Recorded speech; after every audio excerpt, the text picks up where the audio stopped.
Good morning to all of you. आज की कक्षा में आप सभी का स्वागत है। आज हम हमारे अध्याय को शहरी केंद्र के पॉइंट से आगे बढ़ाएंगे। हम पिछली दो कक्षाओं में विजयनगर एक साम्राज्य की राजधानी के बारे में जान रहे हैं। हमने अभी तक उस साम्राज्य की उस स्थापना में अपना योगदान देने वाले वंश और उनकी जल संपदा के बारे में जाना। आज हम शहरी केंद्र की तरफ अपना रुख करेंगे कि उस साम्राज्य के शहर कैसे थे। यदि हम सड़क के ऊपर चलते हैं, जो सड़क शहरी केंद्रों की तरफ जाती है, तो वहाँ जो सामान्य लोग हैं उनकी अपेक्षाकृत हमें बहुत कम जो है पुरातात्विक साक्ष्य वहाँ से मिले हैं। जब हम इन शहरों में जाते हैं तो उसी शहर का जो उत्तर पूर्वी जो कोना है वहाँ से हमें चीनी मिट्टी के बर्तन मिलते हैं। कौन सी मिट्टी के बर्तन मिलते हैं? चीनी मिट्टी के। और चीनी मिट्टी उस समय बहुत महंगी होती थी। जो पोट्री का सामान चीनी मिट्टी से बनता था वो काफ़ी महंगे होते थे। इससे हमें ये अंदाज़ा लगता है, हमें उस चीनी मिट्टी के जो बर्तन हमें मिले हैं जो साक्ष्य के रूप में, उससे हम ये अंदाज़ा लगा सकते हैं, हम ये बात निर्मित कर सकते हैं कि उस स्थान के ऊपर कौन रहते होंगे? अमीर लोग रहते होंगे। दूसरी जो बात थी यहाँ पर, वो हमें यहाँ पर मस्जिदें बहुत मिली हैं। क्या मिली हैं? मस्जिदें। तो फिर हमें पता है कि जो मस्जिदें हैं वो इस्लाम धर्म से संबंधित है। कौन से धर्म से संबंधित है? इस्लाम धर्म से। तो हम ये अंदाज़ा लगा सकते हैं, अगर इस बहुल स्थान के अंदर बहुत अधिक मात्रा में अगर हमें मस्जिदें मिल रही हैं तो इसका मतलब यहाँ रहने वाला जो लोगों का जो मोहल्ला होगा वो क्या होगा? मुस्लिम होगा। ये सभी हमें किससे पता लग रहे हैं? पुरातात्विक जो वस्तुएं हमें वहाँ पर मिल रही हैं। इसके अलावा हम्पी के अंदर हमें मंदिरों के बहुत से कुंड मिले हैं। इससे हमें ये पता लगता है कि हम्पी के अंदर जो है बहुत अधिक मंदिरों का क्या किया गया होगा? निर्माण किया गया होगा। एक पुर्तगाली यात्री है बरबोसा। कौन है? बरबोसा। क्योंकि पुर्तगाली जो है दक्षिण भारत के अंदर 1498 में वास्को डी गामा के आने के बाद निरंतर जो है भारत के अंदर आते रहे हैं।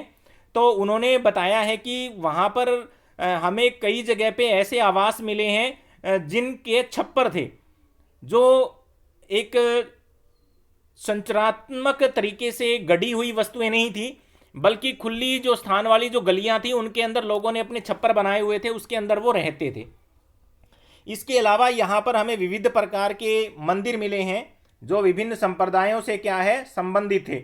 भिन्न भिन्न संप्रदायों के लोग जो है भिन्न भिन्न प्रकार के मंदिरों के अंदर जो है अपनी पूजा और रचना करते थे। इसके अलावा यहाँ पर हमें बरसात का जो पानी होता है उनको संग्रह करके रखने के जलाशय भी मिले हैं। और संभवतः इन जलाशयों का जो इस्तेमाल है, जो मंदिरों में हमें जो जलाशय मिले हैं उसका उपयोग जो है नगरवासी जो है पीने के पानी के लिए भी इस्तेमाल करते रहे होंगे। ये सारी की सारी चीज़ें हमें कहाँ से मिल रही हैं? आप यहाँ पर देखेंगे कि ये चित्र आपको दिखाया गया है, ये उस समय के आवासीय स्थल के बारे में हमें जानकारी देता है। नेक्स्ट जो हमारा पॉइंट आता है वो आता है राजकीय केंद्र। जैसा कि नाम से ही पता लग रहा है, राजकीय का मतलब है राजा से संबंधित। राजा से संबंधित या राजकीय कार्यों से संबंधित। तो जिस केंद्र से राजा जो है अपने संपूर्ण साम्राज्य के ऊपर नियंत्रण रखता है, उस सेंटर पॉइंट को क्या बोला जाता है? राजकीय केंद्र बोला जाता है। जहां राजा रहता है, राजा अपना दरबार लगाता है, जहां राजा जो है अपने जितने भी अधिकारी होते हैं उनसे वार्तालाप करता है, उन्हें समय समय के ऊपर जो है नए नए कानूनों की जानकारी देता है, उनसे समाज के बारे में जो भी प्रॉब्लम्स होती हैं, लोगों की जो समस्याएं होती है उनसे जो है रूबरू होता है। तो उसके लिए जिस केंद्र को नॉमिनेट किया जाता है उसको क्या बोला जाता है? राजकीय केंद्र। जैसे कि एट प्रेजेंट में भारत का जो राजकीय केंद्र है वो दिल्ली है, क्योंकि जो हमारी संसद है, हमारी जो पार्लियामेंट है वो कहाँ पर है? दिल्ली में है। तो एट प्रेजेंट में भारत का जो राजकीय केंद्र है वो क्या है? दिल्ली है। इसी प्रकार यहाँ भी हम राजकीय केंद्र की बात कर रहे हैं और राजकीय के अंदर जहाँ पर भी होगा वहाँ पर संस्थान सबसे ज़्यादा होंगे। तो यहाँ सबसे ज़्यादा 60 से अधिक मंदिर हमें मिले हैं, और ये मंदिर जो है विभिन्न संप्रदायों को प्रश्रय देते हैं, और राजा के लिए बहुत महत्वपूर्ण था, क्योंकि वो जिन सभी संप्रदायों को अपने संरक्षण में लेगा वो संप्रदाय राजा के अंदर अपना विश्वास स्थापित करेंगे, और इसी के माध्यम से राजा जो है क्या करेगा, उनके ऊपर अपनी सत्ता स्थापित करेगा और वैधता प्राप्त करने का भी प्रयास करेगा। क्योंकि राजा अगर सभी धर्मों को संरक्षण देता है तो वो सर्वधर्म स्वभाव का राजा होगा, जिसके ऊपर प्रजा अपना पूर्णतः विश्वास करेगी। यदि वो किसी एक धर्म को लेकर के चलता है तो दूसरे धर्म के लोग उसका विरोध करना शुरू कर देंगे।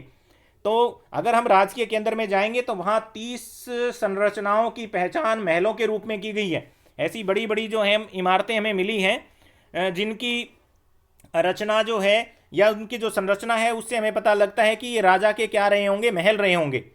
इनका जो है अनुष्ठानिक कार्यों से कोई भी लेना देना नहीं था, यानी कि धार्मिक कार्यों के लिए इसका इस्तेमाल नहीं किया जाता था। और ये जो संरचनाएं होती थी जो बनी थी इनमें थोड़ा सा अंतर भी है। अंतर क्या है, क्योंकि मंदिर जो होते थे वो पूरी तरीके से राजगिरी से निर्मित थे। राजगिरी का मतलब होता है कि जो इमारतें बनती हैं जिसके अंदर हम ईंटों का इस्तेमाल करते हैं, पत्थर का इस्तेमाल करते हैं, चूने का इस्तेमाल करते हैं, वो सर्वश्रेष्ठ नमूने का हो, उससे उन्हीं को हम बोलते हैं राजगिरी से निर्मित पदार्थों से निर्मित इमारत। जबकि कुछ एक ऐसे भवन भी थे जिनकी अधिरचना विकारी का मतलब होता है खराब जो वस्तुएं होती हैं, खराब जो ईंटें हैं किसी दूसरी जगह मलबे से हटा करके निकाली गई थी तो उनसे निर्मित किया जाता था। ये बहुत फर्क था। इन संरचनाओं के अंदर हम आगे एक महत्वपूर्ण संरचना की बात कर रहे हैं जिसका नाम था महानवमी डिब्बा।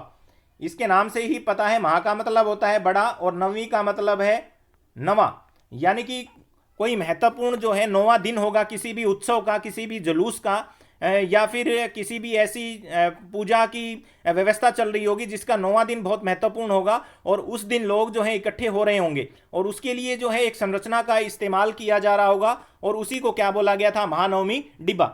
ये राजकीय आवास यहाँ पर था राजा का, उसका हमें यहाँ पर कोई भी साक्ष्य नहीं मिलता है। लेकिन यदि हम इसको देखें तो एक बहुत बड़ा प्रभावशाली मंच था ये रामनवमी डिब्बा। इसके बारे में कई बार नोट लिखना आ जाता है कि महानवमी डिब्बा से आप क्या समझते हैं, तो वहाँ पर हम ये बताएंगे कि जो महानवमी जो डिब्बा था उसका हमें जो राजकीय जो आवास है उसका तो कोई निश्चित प्रमाण नहीं मिलता कि राजा यहाँ रहता होगा, लेकिन इसके प्रभावशाली जो मंच है उसके दो भाग थे। एक तो कौन सा था, सभा मंडप, और दूसरा कौन सा था जिसको बोला जाता था महानवमी डिब्बा। और पूरा का पूरा जो क्षेत्र है वो ऊंची दोहरी दीवारों से घिरा हुआ था, डबल जो है दीवारें थी और इनके बीच में एक गली थी। सभा मंडप एक ऊंचा मंच है जिसमें आसपास और निश्चित दूरी पर लकड़ी के स्तंभों के लिए छेद बने हुए थे, यानी कि जब भी इसके ऊपर सभा का आयोजन किया जाता था उन छेदों के अंदर जो है लकड़ी के लट्ठे लगाए जाते थे और उनके ऊपर जो है छाया करने के लिए किसी भी चादर को या किसी भी ऐसी वस्तु को लगाया जाता था जिससे सीधा जो है प्रकाश उसके नीचे बैठे हुए व्यक्तियों के ऊपर ना जाए। और इसमें जो दूसरी मंजिल है वो भी इन स्तंभों के ऊपर टिकी हुई थी और वहां तक जाने के लिए भी सीढ़ियां बनी हुई थी, और स्तंभों के एक दूसरे के पास पास होने के लिए बहुत कम खुला स्थान बचता था। इसलिए स्पष्ट नहीं है कि मंडप जो है किस प्रयोजन के लिए बनाया गया था। जो सभा मंडप है उसका प्रयोजन क्या था उसका हमें पता नहीं चलता। ये आप देख लीजिएगा, ये आपको दिखाई दे रहा है सामने महानवमी डिब्बा। आपको ये दीवारें भी दिखाई दे रही होंगी, ये देखिए ये सीढ़ियां भी आपको दिखाई दे रही होंगी इसमें। तो शहर के सबसे ऊंचे स्थानों पर स्थित महानवमी जो डिब्बा है वो एक विशालकाय मंच था जिसका जो आधार था वो लगभग 11,000 फीट और जिसकी ऊंचाई थी वो लगभग जमीन से कितनी थी, 40 फीट ऊंचाई थी। और ऐसे साक्ष्य मिले हैं जिससे पता चलता है कि इस पर लकड़ी की संरचना बनी हुई थी इसके चारों ओर, और मंच का जो आधार था वो उभारदार उत्कीर्ण से पटा पड़ा था। उभारदार को मैं आपको समझा देता हूं कि कैसे होता है कि मान लो ये कोई दीवार है और इस दीवार के ऊपर अगर हम कोई भी कलाकृति उभार देते हैं, कलाकृति क्या कर देते हैं, उभार देते हैं जो बाहर की तरफ दिखाई देती है। अगर हम इसके ऊपर हाथ फेरेंगे तो हमें पता लगता है कि ये उबड़ खाबड़ है, कुछ भाग इसका नीचा है और कुछ भाग इसका क्या है, ऊंचा है, उभरा हुआ है बाहर की तरफ। और बाय एग्जाम्पल आप इस चित्र को देख सकते हैं, इससे आप समझ भी जाएंगे। इस चित्र के अंदर आप देखेंगे तो ये जो चित्र जो है बने हुए हैं ये बाहर की तरफ उभरे हुए हैं। ये सारे चित्र कहाँ की तरफ उभरे हुए हैं, बाहर की तरफ जो है उभरे हुए हैं। इसलिए इस मंच का जो आधार था वो किससे भरा पड़ा था, उत्कीर्ण का मतलब होता है किसी भी चीज को उसके ऊपर खोद देना, किसी भी चीज को उसके ऊपर अंकित कर देना, उसको हम क्या कहते हैं, उत्कीर्ण करते हैं। और हम ये मानते हैं कि इस संरचना से कोई ना कोई अनुष्ठान जुड़ा हुआ था। और हमें पता लगता है कि सितंबर और अक्टूबर के जो सर्द मास के जो महीने आते थे उसमें 10 दिन के हिंदुओं के त्यौहार होते थे, जैसे कि दशहरा जो उत्तर भारत में मनाया जाता है, दुर्गा पूजा जो बंगाल में आज भी लोग मनाते हैं, और महानवमी ये प्रायद्वीपीय भारत के अंदर मनाया जाता था। और महानवमी का अर्थ क्या हुआ? महान नवा, यानी कि मैंने अभी आपको बताया था कि महानवमी का अर्थ क्या है। तो उस 9वें दिन ये बता रहा है यहां पर कि जो 9वां दिन था उसके अवसर पर निष्पादित किए जाते थे। और इस अवसर पर विजयनगर का जो शासक होता था वो अपने रुतबे, ताकत और अधिराज्य का भी क्या करते थे? प्रदर्शन करते थे। और इस अवसर के ऊपर और क्या किया जाता था? इस अवसर के ऊपर जो धार्मिक जो अनुसंधान थे उसके लिए मूर्ति की पूजा की जाती थी, राज्य के अंदर अश्वों की पूजा की जाती थी, भैंसों की पूजा की जाती थी और जानवरों की बलि भी सम्मिलित थी। इसके अलावा वहां पर लोगों का मनोरंजन करने के लिए नृत्य करवाया जाता था, कुश्ती करवाई जाती थी, साज लगे घोड़े, हाथियों और रथों और सैनिकों की शोभा यात्रा निकाली जाती थी। जैसे कि हम 26 जनवरी और 15 अगस्त के दिन राष्ट्र की झांकियां निकालते हैं, इसी प्रकार यहाँ भी जो राजा होता था वो एक निश्चित दिन जो है अपनी शक्ति का प्रदर्शन करता था और अपने अधीन आने वाले जो भी प्रमुख नायक होते थे या स्थानीय जो अधीनस्थ जो राजा होते थे वो राजा और आकर के अपने उस राजा को औपचारिक रूप से क्या देते थे? भेंट देते थे राजा को, जो है खुश करने के लिए कि हम सभी जो है आपके साथ हैं। और त्यौहार के जो अंतिम दिन होता था वो राजा अपने नायकों की सेना को खुले मैदान में आयोजित एक भव्य समारोह में निरीक्षण करता था। जैसे कि 26 जनवरी और 15 अगस्त के ऊपर हमारी सेनाओं का निरीक्षण जो है किया जाता है। इस अवसर पर नायक राजा के लिए बड़ी संख्या में भेंट और साथ ही नियत कर भी लेके आते थे। जो कर उन्होंने इकट्ठा किया हुआ था वो राजा को उस समय पर दिया जाता था।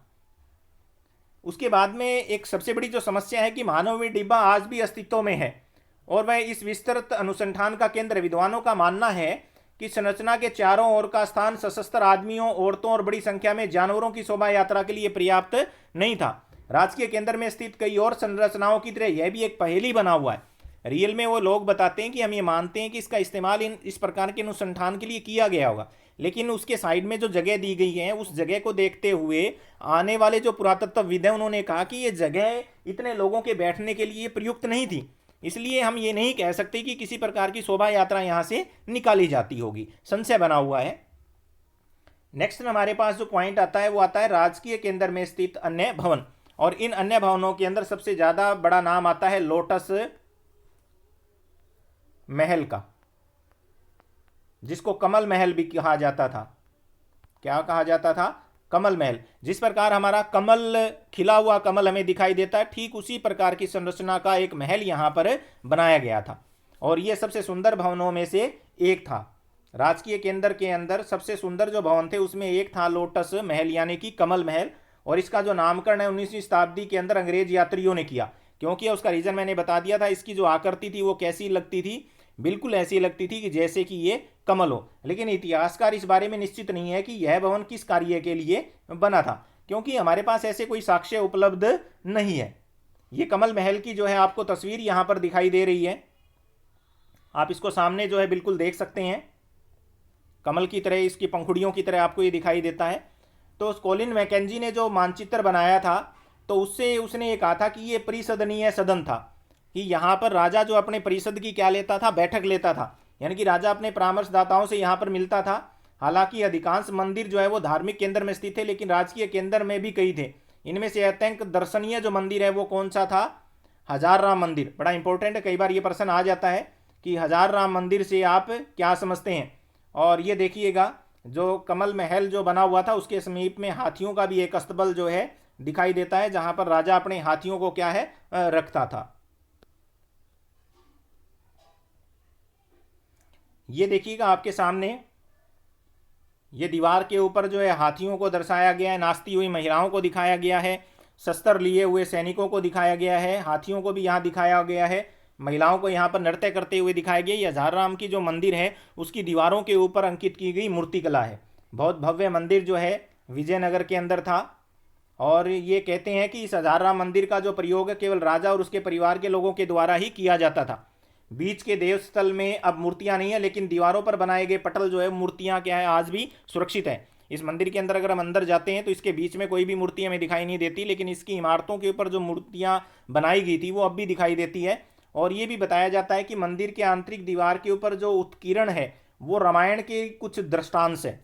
रामायण जो हमारी हुई थी दक्षिण भारत के अंदर, तो उस रामायण के कुछ अंश जो है यहाँ पर उकेरे गए थे। शहर पर आक्रमण के पश्चात विजयनगर की कई संरचनाएं विनिष्ट हो गई थी, पर नायकों ने महलनुमा संरचनाओं के निर्माण की परंपरा को जारी रखा और इनमें से बहुत से जो महल है वो आज भी क्या आते हैं, अस्तित्व में हैं। उसके बाद नेक्स्ट हमारे पास आता है धार्मिक केंद्र, और उसमें हमारा जो फर्स्ट जो पॉइंट आता है वो आता है राजधानी का चयन। अब राजधानी का जो चयन है वो किस आधार पर किया जाता था? राजधानी का चयन करने के लिए सबसे पहली जो बात आती थी वो थी सुरक्षा की दृष्टि, कि सबसे पहले उस जगह का चुनाव किया जाता था जो सुरक्षा की दृष्टि से क्या हो, सबसे मजबूत हो, यानी कि जो पहाड़ियों से घिरी हुई हो, जहां पर आसानी से जो है कोई भी दूसरा आक्रमणकारी आसानी से आक्रमण नहीं कर सकता हो। तो यहां भी हम देखेंगे कि तुंगभद्रा जो नदी है उसके तट से लगे हुए जो चट्टानी उत्तरी भाग था उसकी तरफ हमारा जब ध्यान जाएगा तो स्थानीय मान्यताएं हैं कि ये जो पहाड़ियां हैं, रामायण के अंदर उल्लेखित बाली और सुग्रीव, हमने दो ऐसे पात्र बाली व सुग्रीव के बारे में जाना है रामायण में, तो उनके राज्य का होता था ये जो पहाड़ियां हैं ये बाली और सुग्रीव के वानर राज्य की वहां पर क्या करती थी, रक्षा करती थी। और यहाँ की स्थानीय देवी, जब हमारा ये चैप्टर स्टार्ट हुआ था तब मैंने बताया था कि जो इनकी देवी थी वो तो कौन थी, पंपा। कौन थी? पंपा देवी। और इनका जो देवता था वो कौन था, विरूपाक्ष। विरूपाक्ष। तो यहाँ के जो स्थानीय लोग हैं, यहाँ की जो स्थानीय जो परंपरा है, वो लोग कहते थे कि ये पंपा देवी जो है इन्हीं पहाड़ियों में, जो विरूपाक्ष है जो इनके राज्य का संरक्षक देवता है, उसको किसका रूप माना जाता था, शिव जी का।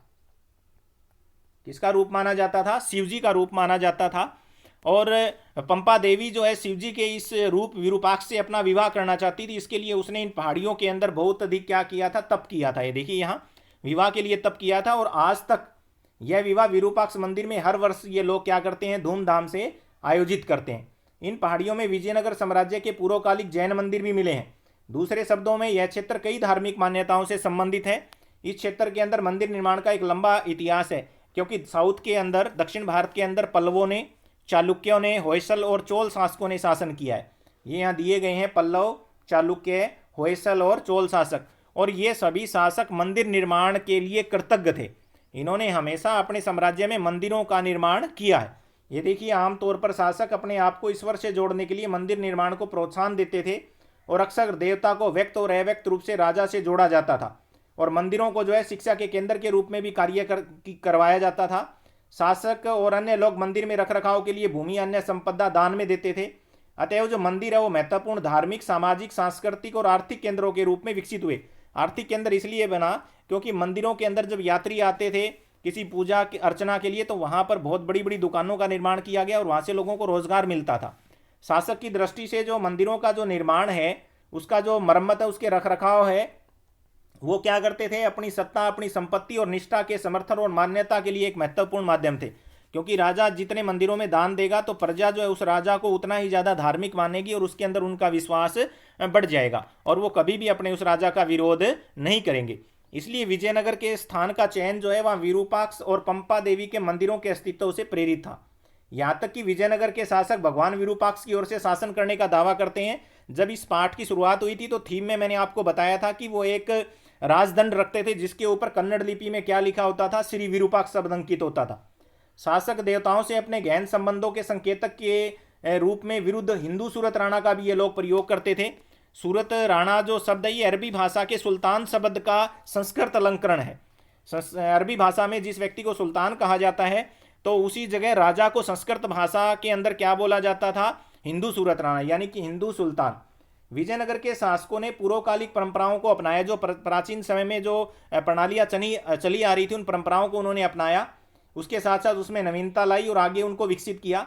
अब राजकीय जो प्रतिकृति थी वो मूर्तियां मंदिरों में प्रदर्शित की जाने लगी, यानी कि राजा की मंदिरों की यात्राओं को महत्वपूर्ण राजकीय अवसर माना जाने लगा, और जिन पर साम्राज्य के महत्वपूर्ण नायक भी उनके क्या है, साथ जाते थे। राजा अगर किसी भी मंदिर के अंदर जाता था तो वो बहुत ज़्यादा चर्चा का विषय बन जाता था।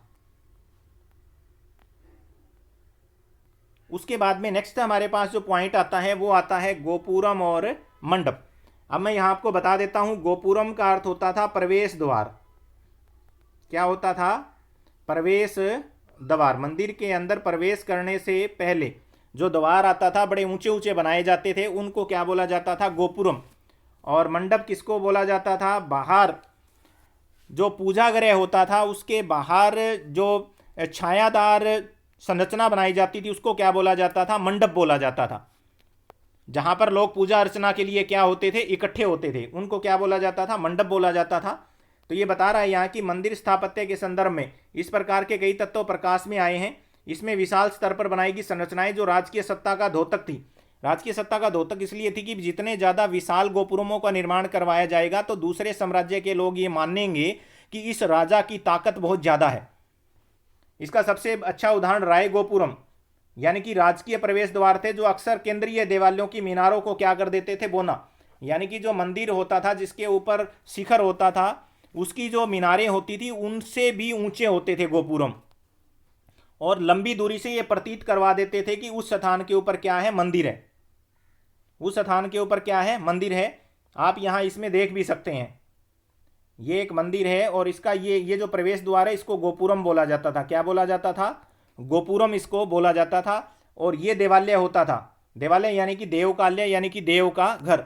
और यहां तक जो लोग हैं चल करके जाते थे।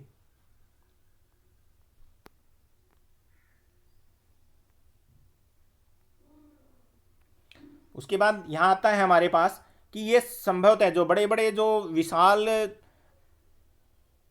प्रवेश द्वार बनाए जाते थे ये शासकों की ताकत की याद दिलाते थे, जो इतनी ऊंची मीनारों के निर्माण के लिए आवश्यक साधन, तकनीक और कौशल जुटाने में सक्षम है। इससे ये पता लगता था दूसरे लोगों के कि राजा के पास बहुत अच्छी तकनीक है, इसके निर्माण के लिए राजा के पास बहुत अधिक धन है। इसका मतलब इस राजा का जो आर्थिक जो पैमाना है वो बहुत मजबूत है, और अगर आर्थिक पैमाना मजबूत है तो इसकी सेना बहुत मजबूत होगी, तो इस राज्य को जीतना इतना आसान नहीं है। अन्य जो अभिलक्षण है यहाँ की विशेषताएं, वो मंडप है, लंबे स्तंभों वाले गलियारे थे जो अक्सर मंदिर परिसर में स्थित देवस्थल के चारों ओर बने हुए होते थे। इन गलियारों के अंदर जो है दुकानें लगती थी, लोग आराम से बैठ करके कुछ गलियारों में विश्राम कर सकते थे। अब हम दो मंदिरों को सूक्ष्मता से यहाँ देखेंगे, एक विरूपाक्ष मंदिर है और दूसरा कौन सा मंदिर है? विट्ठल मंदिर। विरूपाक्ष मंदिर, ये प्रश्न कई बार आ जाता है, विरूपाक्ष मंदिर पर नोट लिखे या फिर विट्ठल मंदिर के ऊपर नोट लिखे। तो विरूपाक्ष मंदिर का जो निर्माण है वो कई शताब्दियों में हुआ। हालांकि अभिलेखों से हमें पता लगता है कि इस मंदिर का निर्माण 9वीं और 10वीं शताब्दियों का है, और विजयनगर की साम्राज्य के बाद इसे और अधिक बड़ा किया गया। मुख्य मंदिर के सामने बड़ा मंडप जो है वो कृष्णदेव राय ने अपने राज्यारोहण के उपलक्ष्य में बनवाया। पूजा स्थल के अंदर जाने से पहले बाहर जो है लोगों के लिए छायादार मंडप का इस्तेमाल किया गया था। और कई बार क्या होता था, महत्वपूर्ण जब यात्राएं निकाली जाती थी इन मंडपों को सजाया जाता था, इसमें उन देवी देवताओं की मूर्तियों को रखा जाता था। इसे सूक्ष्मता से जो है उत्कीर्ण स्तंभों से सजाया गया था। पूर्वी गोपुरम के निर्माण का श्रेय भी उसे दिया जाता है। इन परिवर्तनों का अर्थ है कि केंद्रीय देवालय पूरे परिसर के एक छोटे भाग तक सीमित रह गया।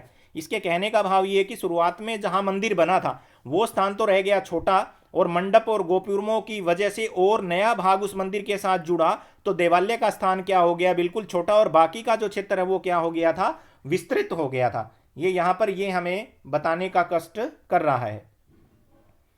अब मंदिर के अंदर जो सभागार बनाए गए थे, बड़े बड़े जो हॉल बनाए गए थे, उनका काम क्या था? तो सबसे पहले काम क्या था कि इसमें देवताओं की मूर्तियां रखी जाती थी।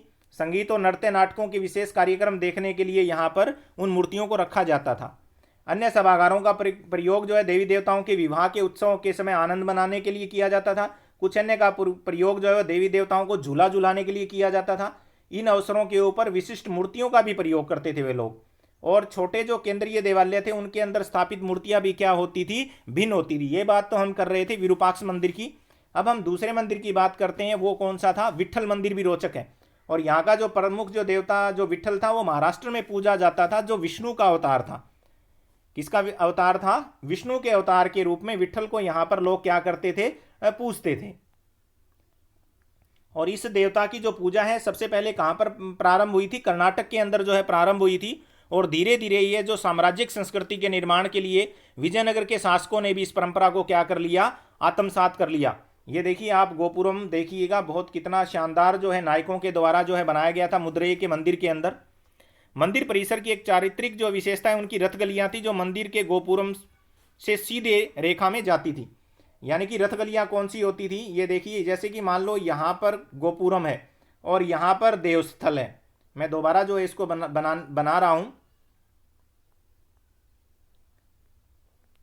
ये देखिएगा, ये यहां पर गोपुरम है और मान लीजिए यहां पर क्या है, देवस्थान है। देवस्थान का मतलब जहां देवता निवास करते हैं। तो इस प्रवेश द्वार से लेकर के और यहां तक आने के लिए यहां पर जो गलियां बनी होती थी उनको क्या बोला जाता था, रथ गलियां बोला जाता था। क्या बोला जाता था, रथ गलियां इनको बोला जाता था। इन गलियों का जो फरस होता था वो पत्थर के टुकड़ों से बनाया गया था और इन गलियों के दोनों तरफ क्या होते थे, मंडप होते थे। मंडप का मतलब था जहां पर व्यापारी जो है पूजा अर्चना के स्थान पर क्या कर लेते थे, अपनी दुकानें सजा लेते थे। व्यापारी अपनी दुकानें लगाते थे। जिस प्रकार नायकों ने किलेबंदी की परंपरा को जारी रखा और अधिक व्यापक बनाया, ठीक वैसा ही उन्होंने मंदिर निर्माण की परंपराओं के संदर्भ में भी किया। यहां तक कि कुछ सबसे दर्शनीय गोपुरमों का निर्माण स्थानीय नायकों के द्वारा भी करवाया गया, कि जो स्थानीय जो नायक होते थे, जो सैनिक कमांडर होते थे, वो लोग भी जो है इसका क्या करते थे, निर्माण करते थे। नेक्स्ट हमारे पास जो हमारा पॉइंट्स आता है वो आता है महल, मंदिर और बाजारों का जो है अंकन। तो उसके लिए हम आगे की हमारी जो कक्षा है उसके अंदर अध्ययन करेंगे।